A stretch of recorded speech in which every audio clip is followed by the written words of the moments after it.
जो डेंगू विकराल रूप लेता है ये हर 3 से 4 साल में आता है। 2019 में बहुत ही विकराल रूप आया था, तो वही 4 साल के बाद में 2023 में वापस से उसी रूप में आया है। वायरल इन्फेक्शंस और भी बहुत सारे हैं, जैसे कि स्क्रब टाइफस।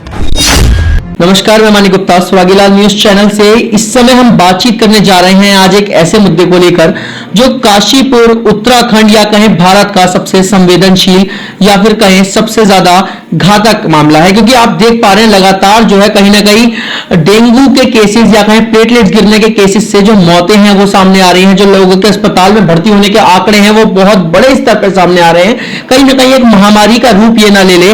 और क्या है ये पूरा जो डेंगू है या फिर कोई और जो वायरस जो है वो ये फैलता जा रहा है, इस विषय को लेकर हम बातचीत करेंगे। हमारे बीच में बाल रोग विशेषज्ञ डॉक्टर रवि सहोता जुड़े हैं, उनसे हम जानेंगे कि सबसे पहले तो स्वागत है आपका स्वागीलाल न्यूज चैनल। धन्यवाद। जिस तरीके से इस समय डेंगू एक विकराल रूप लेता नजर आ रहा है, क्योंकि डेंगू कहीं ना कहीं लोग भी जानते हैं कि डेंगू एक अक्सर हो जाया करता था, लोगों में लोग भर्ती होते थे, लोग प्लेटलेट्स के लिए अपनी दवाइयां कराते थे और ठीक हो जाते थे। लेकिन इस बार जिस स्तर पे डेंगू या फिर कहें जो प्लेटलेट्स करने का मामला है वो बढ़ता चला जा रहा है, क्या है ये पूरा मामला? एक्चुअली जो डेंगू विकराल रूप लेता है ये हर 3 से 4 साल में आता है। इस बार पिछली बार ये 2019 में बहुत ही विकराल रूप आया था, काफी डेंजरस रहा था, काफी मोर्टेलिटीज हुई थी, और वही 4 साल के बाद में 2023 में वापस से उसी रूप में आया है। और हर 4 साल में ऐसा देखा गया है, दिल्ली में, बेंगलोर में भी।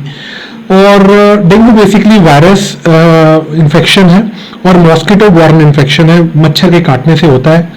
4 इसके वेरिएंट्स होते हैं, डेन 1, 2, 3, 4। और जो प्राइमरी इन्फेक्शन, जब पहली बार इन्फेक्शन होता है तो वो इतना डेंजरस नहीं होता है। जब दोबारा होता है, सेकेंडरी इन्फेक्शन होता है, चाहे वो 1 साल के बाद में हो रहा है या 6 महीने के बाद में हो रहा है, वो बहुत ही ज्यादा कैटास्ट्रॉफिक होता है। और फिर डेंगू का जो स्पेक्ट्रम है वो डेंगू फीवर के साथ में dengue shock syndrome, dengue encephalopathy यानी कि दिमाग का इन्वॉल्वमेंट होना, डेंगू कार्डियोमायोपैथी यानी कि हार्ट रेट कम हो जाना। और हमने देखा है कि 40 से 42 तक की भी हार्ट रेट आ जाती है और सडन अरेस्ट में चले जाते हैं पेशेंट्स। डेंगू हेमरेजिक जो फीवर है जिसमें कि ब्लीडिंग होनी स्टार्ट हो जाती है, और खासकर जो लड़कियां मेंस्ट्रुअल साइकिल्स के थ्रू निकलती हैं उनमें अगर उस टाइम पे डेंगू फीवर हो जाए और प्लेटलेट्स लो हो जाए तो उनकी ब्लीडिंग बहुत ज्यादा हो सकती है, they can bleed to death also. और बच्चों में खासकर क्योंकि वायरल इन्फेक्शंस और भी बहुत सारे हैं, जैसे कि स्क्रब टाइफस एक नई बीमारी है, साउथ अमेरिकन बीमारी है। ये होती है भारत में भी कुछ डिस्ट्रिक्ट्स में, जैसे टुमकुर डिस्ट्रिक्ट है कर्नाटक में, वहां पे ये बीमारी बहुत पाई जाती थी। इस बार स्क्रब टाइफस के बहुत सारे हमारे पास पेशेंट्स आए हैं, जिसमें भी पिक्चर जो है डेंगू जैसी होती है। इसमें लिवर स्प्लीन दोनों इन्वॉल्वमेंट होते हैं, बुखार आता है, प्लेटलेट्स गिरते हैं और लिवर के एंजाइम्स बहुत ज्यादा बढ़ जाते हैं, कुछ लोग एनकेफेलोपैथी में भी चले जाते हैं। तो हम ट्रीट कर रहे होते हैं डेंगू जैसा, बस होता है वो स्क्रब टाइफस या रिकेट या सुबुमुशाई या रॉकी माउंटेन्स फीवर। ये वो बीमारियां हैं जो रिकेट्शियल बीमारियां हैं, जिनके बारे में डिफरेंशियल डायग्नोसिस फिजिशियंस को, क्लिनिशियंस को रखना चाहिए, क्योंकि इसका ट्रीटमेंट बिल्कुल अलग है। तो बात करें जिस तरीके से अभी तक आपकी बात समझ में आई है, क्योंकि ये टेक्निकल बात जो है आपके द्वारा बताई गई है, परंतु जो समझ में आया वो ये कहीं ना कहीं जो डेंगू है ये खाली डेंगू ही नहीं, डेंगू के रूप में और जो वेरिएंट्स है वायरसेस के वो सामने आ रहे हैं। यस, बिल्कुल सही कहा आपने, बिल्कुल सही आपका विश्लेषण हुआ।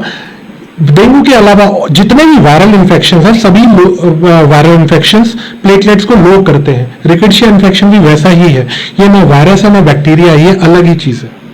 सो इसके अलावा मलेरिया भी कुछ कुछ लोगों को कॉम्प्लिकेट कर देता है, और इस सीजन में क्योंकि मानसून इस बार बहुत हैवी रहा है तो मलेरियल इन्फेक्शंस भी हो रहे हैं जो कि कॉम्प्लिकेट कर रहे हैं।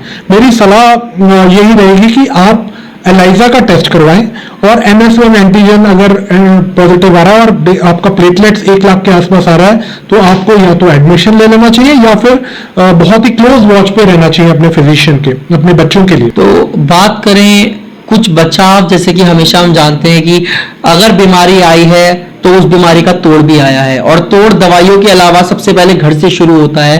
क्या प्रिकॉशंस जो है वो लोगों को लेने चाहिए इस बीमारी से बचने के लिए? देखिए, स्वास्थ्य विभाग से जून में ही इंस्ट्रक्शंस आ गई थी कि इस बार डेंगू, क्योंकि हर 3 साल में 4 साल में बहुत ज्यादा विकराल रूप लेता है, और पिछले 3-4 साल में डेंगू नहीं आया था, तो एंटिसिपेशन था स्वास्थ्य विभाग की तरफ से।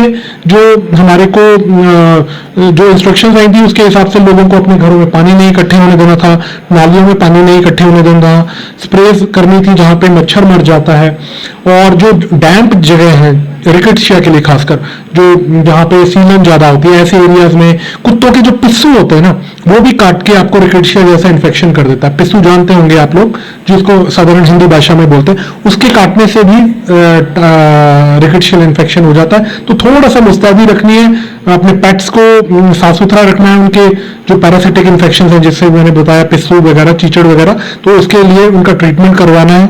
एंड सबसे इंपॉर्टेंट चीज, अपने आसपास में जो पानी इकट्ठा है, घर में पानी इकट्ठा हो रहा है, गमलों में इकट्ठा हो रहा है, कूलर्स में इकट्ठा हो रहा है, उसको नहीं होने देना है। अभी 2023 हुआ है, अब मेरे ख्याल से अगला इन्फेक्शन जो इस तरीके का आएगा 26-27 में आएगा, बट हमें हर बार तैयार रहना है, एंटिसिपेशन रखना है, क्योंकि जानकारी ही बचाव है।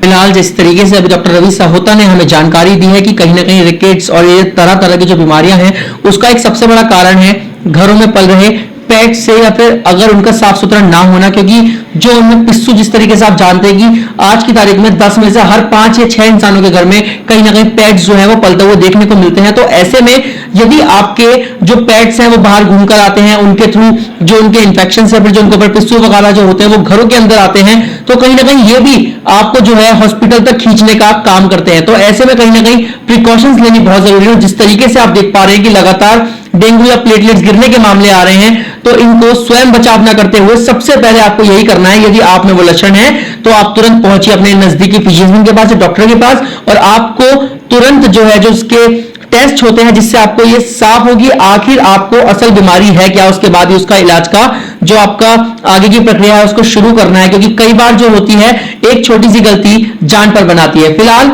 सभी अपडेट्स के लिए जुड़े रहिए सुरागीलाल न्यूज चैनल से। उत्तराखंड की खबरों से जुड़े रहने के लिए आप हमें सभी सोशल मीडिया प्लेटफॉर्म्स पर सब्सक्राइब, लाइक और फॉलो कर सकते हैं। धन्यवाद।